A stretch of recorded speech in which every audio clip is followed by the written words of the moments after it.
Rice is a crucial staple for over half of the world's population, and there might be a shortage that puts communities that need affordable rice on the precipice of crisis.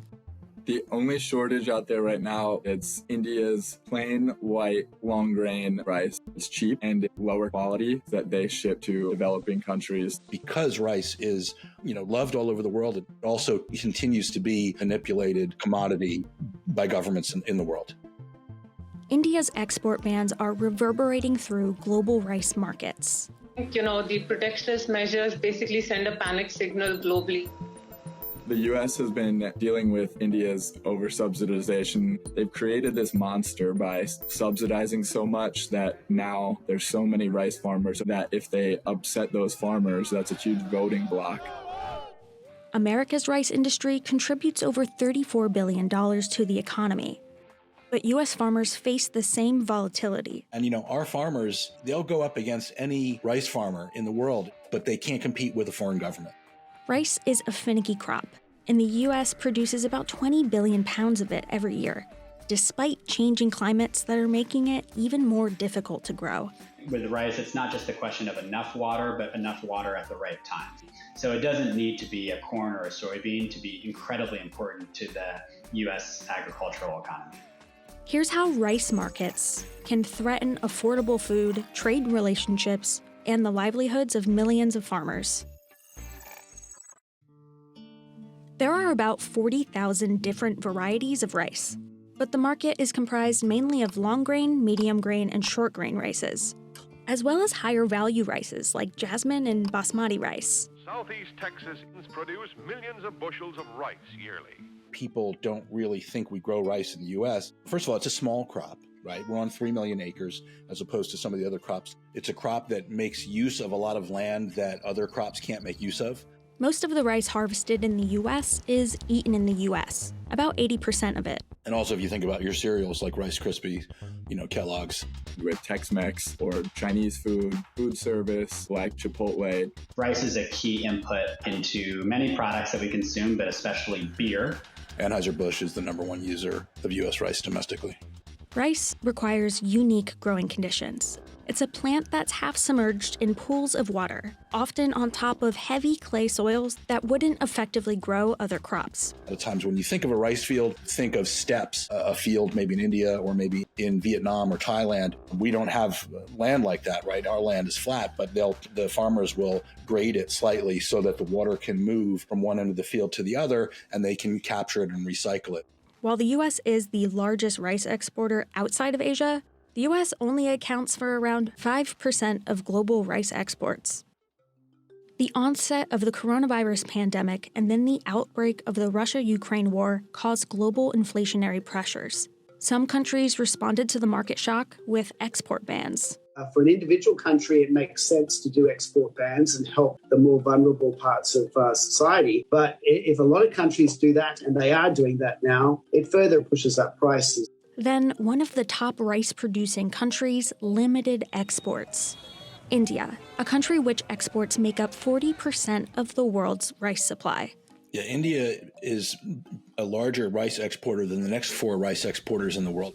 In September 2022, India banned exports of broken rice and imposed a 20% duty on exports of some rice varieties. India is a country that has suffered from food insecurity in a significant way. There's an understandable desire to ensure appropriate availability of staple foods like rice within the country. But there's a trade-off of that. You end up, distorting the price signal for farmers. Rice prices spiked 15 to 20%. By 2023, rice prices hit their highest in almost 12 years. India added another export ban in July 2023 on its plain white long grain rice. So it is concerning that we see the sharp rise in rice prices across the region. Part of the problem is that, despite facing the same rising input costs for energy and fertilizer, in comparison to other agricultural commodities, market prices for rice stayed relatively stable, which makes it harder for farmers to make ends meet.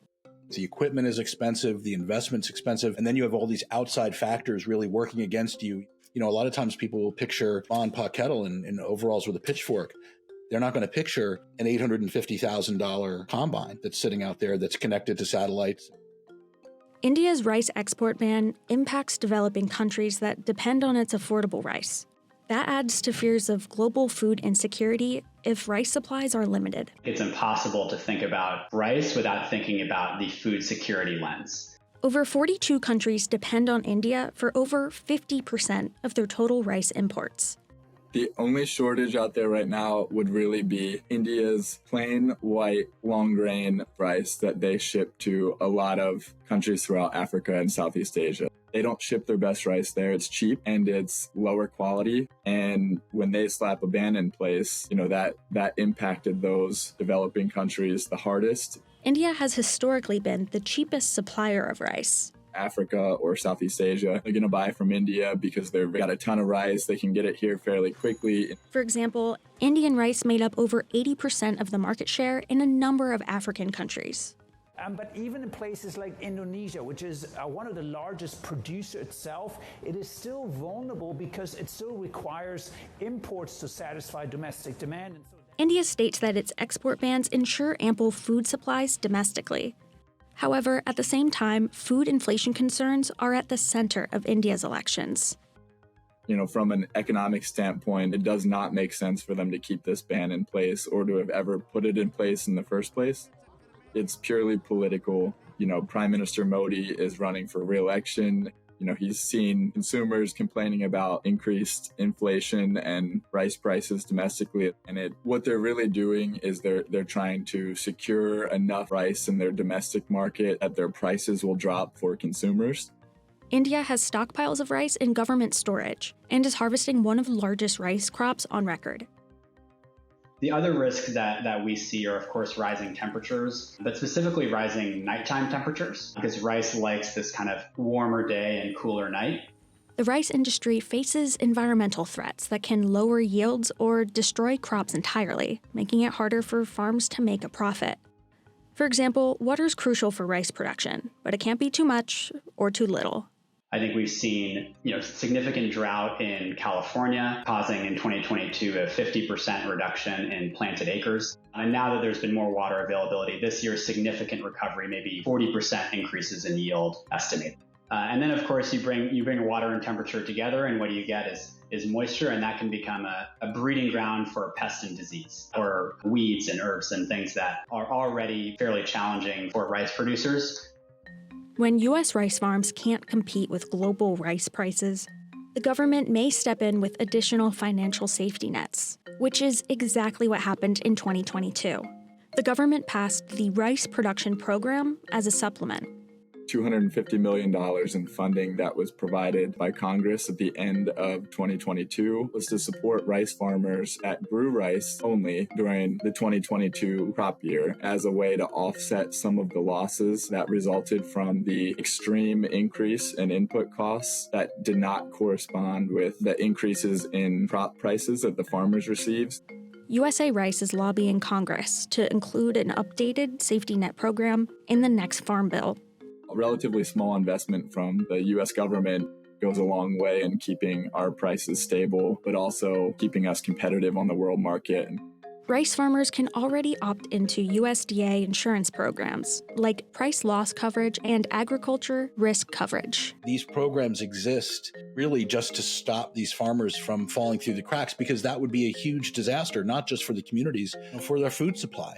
Rice growing communities in the 6 states where it's primarily grown are built around the rice infrastructure. So the rice mills, the rice dryers employ people, the farms employ people. It's the entire supply chain. I mean, these are very important, pillars of these rural communities. USA Rice estimates that each rice farm adds $1 million on average to their local economies. Rice farmers and exporters, they're all going to suffer because of distorted prices. It's such a risky business. On the other side of a rice shortage, it looks like the market can bounce back, for the most part. Rice prices could drop nearly 10% by 2024.